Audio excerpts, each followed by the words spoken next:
This podcast was originally live-streamed on the NonSequitur Show on YouTube. New episodes air weekdays, Monday through Friday, at 8 p.m. Eastern at youtube.com/NonSequitur Show. Make sure you never miss a live stream by visiting www.nonsecshow.com/schedule. For the latest news, polls and updates throughout the day, follow us on Twitter at NonSecShow or Facebook.com/NonSecShow. That's NonSeq Show. If you'd like to get exclusive content, bi-weekly private hangouts with Kyle and Steve, backstage access to chat with guests after shows hosted on your channel and much more, become a Patreon saint of NonSequitur. It ensures we continue to improve our show and brings you into the process at the same time. Visit patreon.com/NonSequitur today while the limited spots are still available.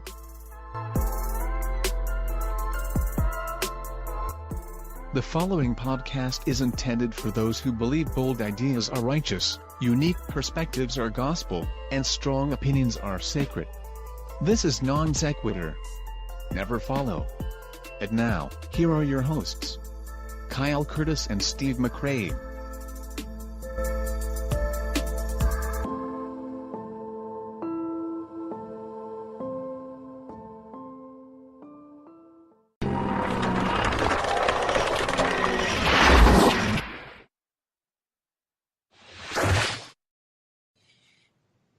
Okay, y'all can continue laughing now. Okay. I know we had to behave for like 5 seconds. It sucked. No, that was Yeah. That was hard. We were laughing at Dickless Steve on the Now Stream thing. It is good to have you all here. We are joined by two of my favorite people, two of my favorite content creators. Finally, we have Logicked, and probably one of the most requested guests that we get, at least once or twice a week. There were people emailing me saying, "Get Logicked on the show." So, yes, finally. And you brought me on for arrived. this. Yes, this was perfect for you. I'm not sure how I'm supposed to take that. I keep wanting to see his picture up there doing this. It's not the same if he's not, like moving. Yeah. And then weaving. You could have animated it if you wanted to. Yeah. I didn't think about that. Well, see, where were you when we were making all these decisions? He's not allowed to make commentary anymore. Hell, We all know that. That's true. Yes, he is in hell. I forgot about that. Actually, I think he's back home. I don't know what's going on anymore. I'm just confused by my own storyline. That's healthy. And then Shannon, of course, is back. Hello, Shannon. Hi, Carl. Hi, Casey. Hi, Logicked. Hi. Hello. I have a suggestion. I have a suggestion for Logicked is how he can keep his life straight. Get calendars. I learned in the past couple of weeks that if you keep calendars for 30 years, you can prove you weren't places. Did you know that? What does that even mean? Kyle doesn't watch the fucking news. Kyle. I don't know what you're talking about, so I'm just going to nod along. Shannon? Yeah, we're way too Canadian. Yeah, Well, I don't know what you're talking about. Panda. Yeah, it's a Kavanaugh. Be my guy. Yeah. Do you know what yes. Okay, thank you. Brett I know Kavanaugh, exactly who what is you're up for the talking Supreme Court. Yes, he's up for the Supreme Court, okay. and he presented calendars from 1982 to prove he wasn't at a party that someone said he was. Anyway, sorry. It's not funny. You have to explain it. Let's just somebody else talk now. Well, you bring on two Canadians. What do you expect? Fucking Canadians. All we can talk with you guys about is syrup, and then you get mad at me because, I don't know what syrup is. So yeah, No, how do you you don't. not know the different brands of syrup? Are there I thought you were just supposed to tap a tree. Isn't that the Canada way? You just go out in the yard and tap a tree. No, that's the traditional way. But of course, the Americans are going to have to, do it the normie way. Yeah. Oh, tap a tree. Down in the South, that means something totally different, by the way. True story. Okay, let's say hello to Panda. Panda, thank you for being here, especially on such short notice. Hey, happy to be here. And the way that we're going to break up tonight, we've got 3 different segments that we're going to do. We've got somebody that represents like the past, I guess you would say. Panda used to actually be an incel, so he's going to kind of tell us how it was, the movement was before, and why he is no longer an incel. And then for the second segment, we've got a guy who keeps up with what they do now. He is on Twitter, is just incel thoughts, and he kind of, I don't want to say debunked, but he keeps up. Yeah. Oh yeah.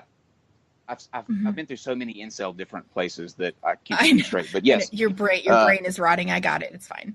It's a dark world, but he will be kind of speaking to that. And then for the third segment, we've got somebody that is pretty much in the middle of things as far as incels go. So we'll see what he has to say in some of the lovely tweets that he has put out. So it'll be a fascinating night.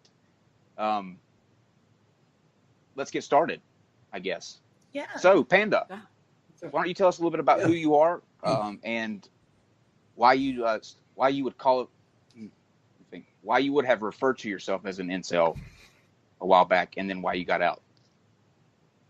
All right. Well, Panda Mecha 9K on Twitter. I argue with flat earthers, or as my wife says, I teach science on Twitter part-time. But as for my history, I used to be an incel, which back then had a more broad definition than loser pickup artist who hates women. It was actually more of a left-leaning movement in its start. It was started in the mid-90s, mainly as like a sociology experiment, and it kind of took off because a lot of people related to it. And my history with it was I was 25, hadn't been laid in 7 years, been in a relationship in 8 years, felt absolutely hopeless because at the time I was stuck in the church and that was my dating pool. And I went through that Rolodex pretty damn quick because it was a small church, and I didn't really have much outside of that. So I was feeling kind of hopeless, kind of down about it. And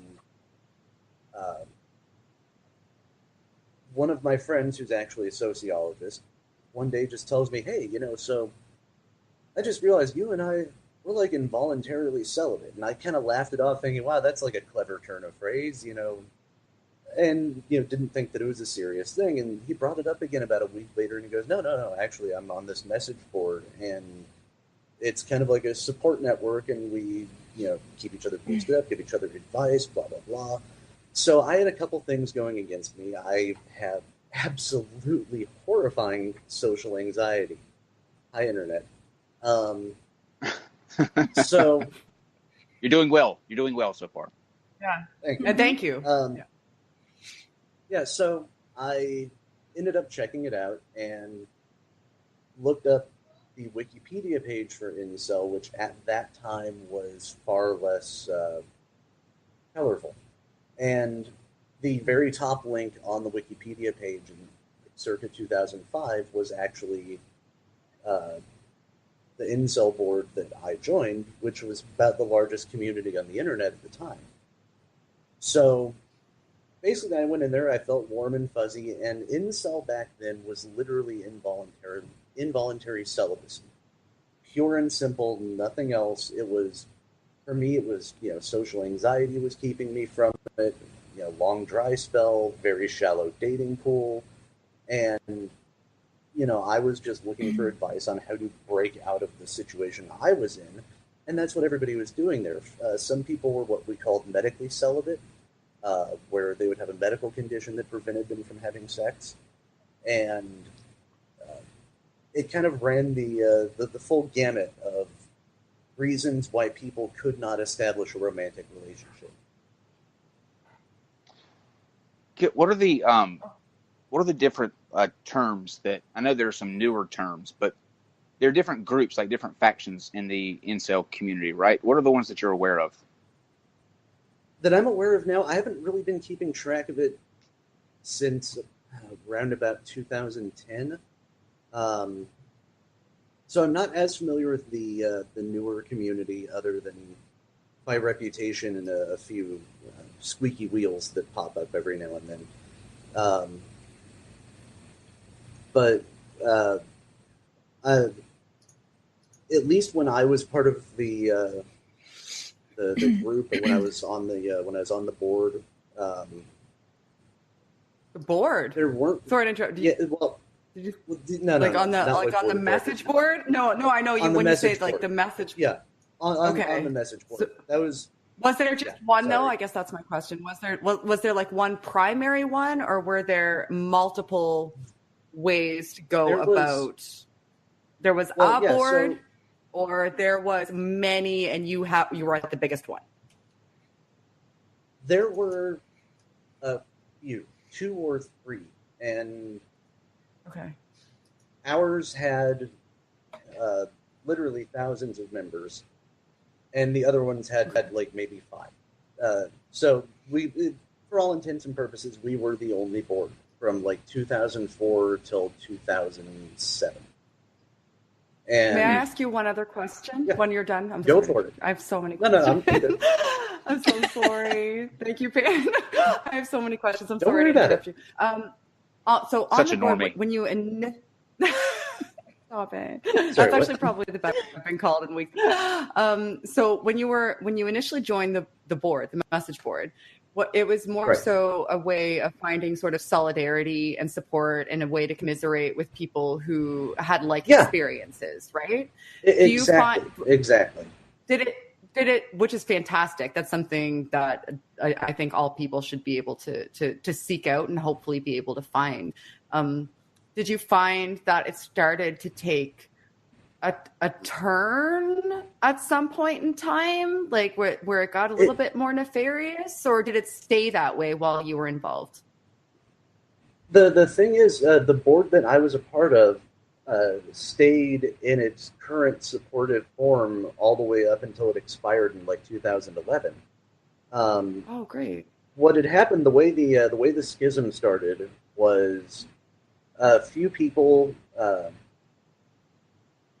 kind of got onto the board and were not the cream of the crop type people. They were, deep into the pickup artist culture because they thought that was the only way they were going to get laid. And yeah, it was always a swing and a miss with them because, well, nobody falls for that bullshit. And No. and so what ended up happening was it was just a small group, like 2 or 3 people who got kind of into the pickup artist thing, and they started, garnering the support of Douchebags. other members of the board who were borderline douchebags and were now trying to like step off the pier and be full douchebags. And Oh, okay.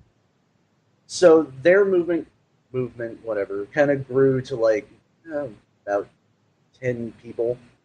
And the rest of the members of the board, the other like 900 and some odd of us, really didn't take a liking to that and pretty much unanimously voted to kick them off the board. And, just permaban their IP address and call it a day. And we did that. And then they found Reddit. And, Reddit is the dumpster fire of the internet. Worse than Twitter. And I thought this show, I was just going to say, I thought this show and Twitter were the dumpster fires of the internet. Watch it This Well, later. you know- amazing. they're just, Sorry, they're dumpster just fryer. different colored dumpsters. That's all. So I like That's you. good. they found Reddit. That's They good. found Reddit and they started a subreddit for incels. But their subreddit was mainly aimed towards the pickup artist approach to solving their problem.